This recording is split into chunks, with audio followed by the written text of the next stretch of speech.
Chapter 7 A Day with the Beavers. While the two boys were whispering behind, both the girls suddenly cried, "Oh!" and stopped.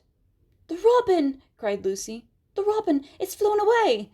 And so it had, right out of sight. "And now what are we to do?" said Edmund, giving Peter a look which was as much to say as, "What did I tell you?" "Shh! Look!" said Susan. "What?" said Peter. "There's something moving among the trees, over there to the left."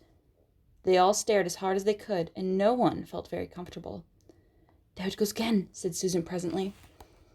"I saw it that time too," said Peter. "It's still there. It's just gone behind that big tree." "What is it?" asked Lucy, trying very hard not to sound nervous.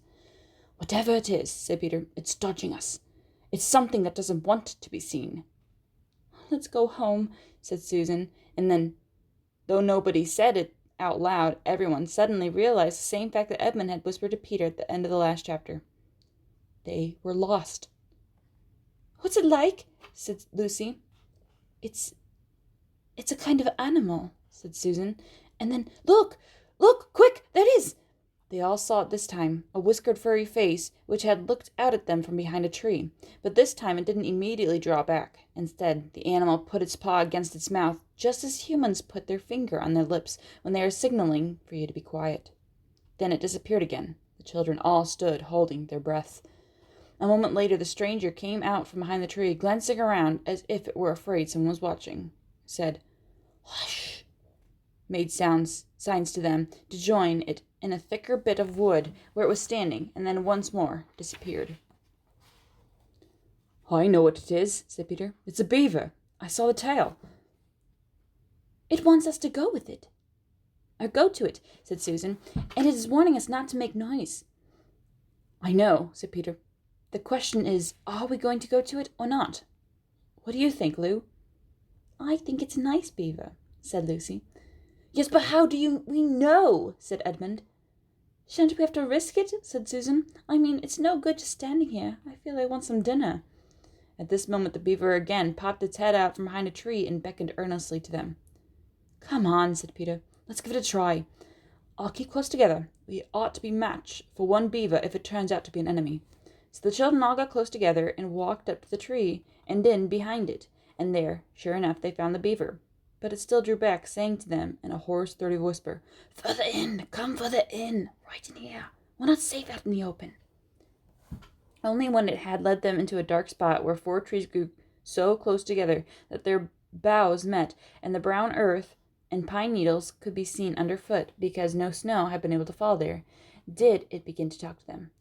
"Are you sons of Adam and daughters of Eve?" it said. "Well, some of them," said Peter. "Shh," said the beaver. "Not so loud, please. We're not safe even here." What? Who are you afraid of?" said Peter. "There's no one here but ourselves." "There are the trees," said the beaver. "They're always listening. Most of them are on our side. But there are trees that would betray us to her. You know who I mean." And it nodded its head several times. "If it comes to talking about sides," said Edmund, "how do we know you're a friend?" "Not meaning to be rude, Mr. Beaver," added Peter, "but you see, we're strangers." Quite right," said the beaver. "Here's my token." With these words it held up to them a little white object. They all looked at it in surprise, till suddenly Lucy said, "Oh, of course, it's my handkerchief, the one I gave to poor Mr. Tumnus." "That's right," said the beaver. "Poor fellow, he got wind of the arrest before it actually happened and handed it over to me. He said that if anything happened to him, I must meet you here and take you on to—" Here the beaver's voice sank into silence, and it gave 1 or 2 very mysterious nods. Then, signaling to the children to stand as close around it as they possibly could, so their faces were actually tickled by its whiskers, it added in a low whisper, "They say Aslan is on the move. Perhaps has already landed." And now a very curious thing happened. None of the children knew who Aslan was any more as you do. But the moment the beaver had spoken these words, everyone felt quite different. Perhaps it has sometimes happened to you in a dream that someone says something which you don't understand, but in the dream it feels as if it had some enormous meaning. Either a terrifying one, which turns the whole dream into a nightmare, or else a lovely meaning, too lovely to put into words, which makes the dream so beautiful that you remember it all your life and are always wishing you could get into that dream again. It was like that now. At the name of Aslan, each one of the children felt something jump inside. Edmund felt a sensation of mysterious horror. Peter felt suddenly brave and adventurous. Susan felt as if some delicious smell or some delightful strain of music had just floated by her. And Lucy got the feeling you have when you wake up in the morning and realize that it is the beginning of the holidays, or the beginning of summer. "And what about Mr. Tumnus?" said Lucy. "Where is he?" "Shh," said the beaver. "Not here. I must bring you to where we can have a real talk, and also dinner." No one except Edmund felt any difficulty about trusting the beaver now, and everyone, including Edmund, was very glad to hear the word dinner. They therefore all hurried along behind their new friend, who led them at a surprisingly quick pace, and always in the thickest parts of the forest, for over an hour. Everyone was feeling very tired and very hungry, when suddenly the trees began to get thinner in front of them, and the ground to fall steeply downhill. A minute later, they came out under the open sky. The sun was still shining, and found themselves looking down on a fine sight. They were standing on the edge of a steep, narrow valley, at the bottom of which ran, at least it would have been running if it hadn't been frozen, a fairly large river. Just below them a dam had been built across this river, and when they saw it, everyone suddenly remembered that of course beavers are always making dams, and felt quite sure that Mr. Beaver had made this one. They also noticed that he had now had a sort of modest expression on his face, the sort of look people have when you are visiting a garden they've made or reading a story they've written. So it was only common politeness when Susan said, "What a lovely dam!" and Mr. Beaver didn't say "hush" this time, but merely a trifle, and it isn't really finished.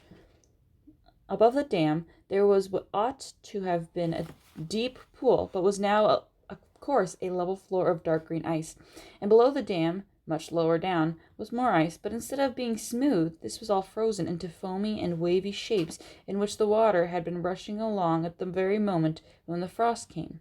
And where the water had been trickling over and spouting through the dam, there was now a glittering wall of icicles, as if the side of the dam had been covered all over with flowers and wreaths and festoons of the purest sugar.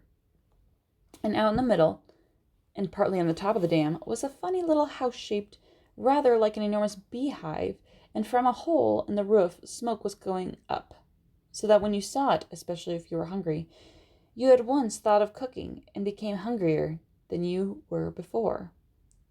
And that was what the others chiefly noticed, but Edmund noticed something else. A little lower down the river there was another small river, which came down another small valley to join it.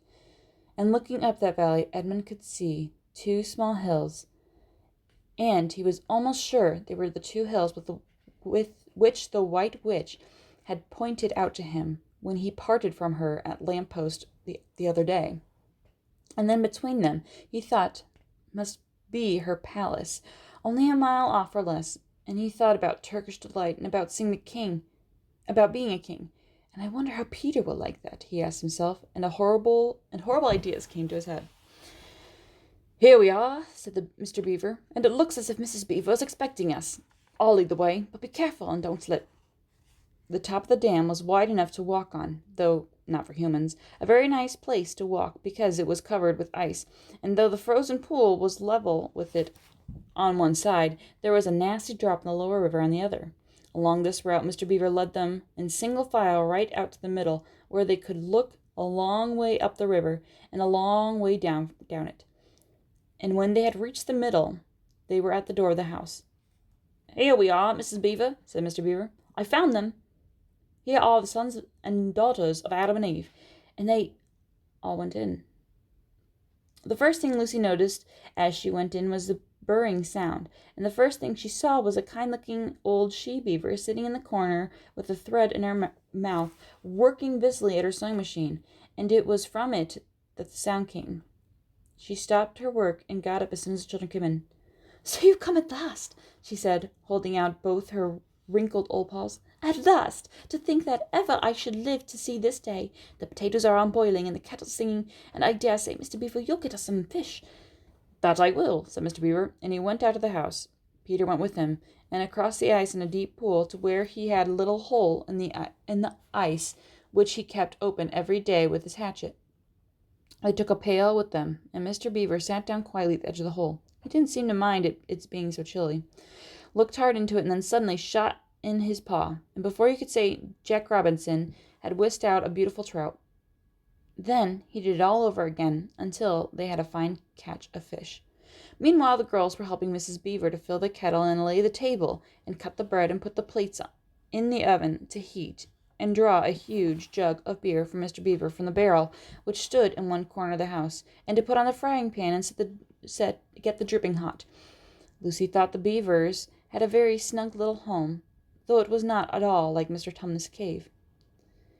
There were no books or pictures, and instead of beds there were bunks, like on a board ship, built into the wall, and there were hams and strings of onions hanging from the roof, and against the walls were gumboots and oilskins and hatchets and pairs of shears and spades and trowels and things for carrying mortar in, and fishing rods and fishing nets and sacks, and the cloth on the table, though very clean, was very rough. Just as the frying pan was nicely hissing, Peter and Mr. Beaver came in with the fish, which Mr. Beaver had already opened with his knife and cleaned out in the open air. You can think how good the new-caught fish smelled while they were frying, and how hungry the children longed for them to be done, and how very much hungrier still they had become before Mrs. Beaver said, "Now, all ready." Susan drained the potatoes, and then put them all back into the empty pot to dry on the side of the range, while Lucy was helping Mrs. Beaver to dish up the trout, so that in a very few minutes everyone was drawing up stools. It was all three-legged stools in the Beaver house, except for Mrs. Beaver's own special rocking chair beside the fire, and preparing to enjoy themselves. There was a jug of creamy milk for the children, Mr. Beaver stuck to beer, and a great big lump of deep yellow butter in the middle of the table, from which everyone took as much as he wanted to go with his potatoes, and all the children thought, and I agree with them, that there's nothing to beat good freshwater fish if you eat it when it has been alive an hour ago, and has come out of the pan half a minute ago.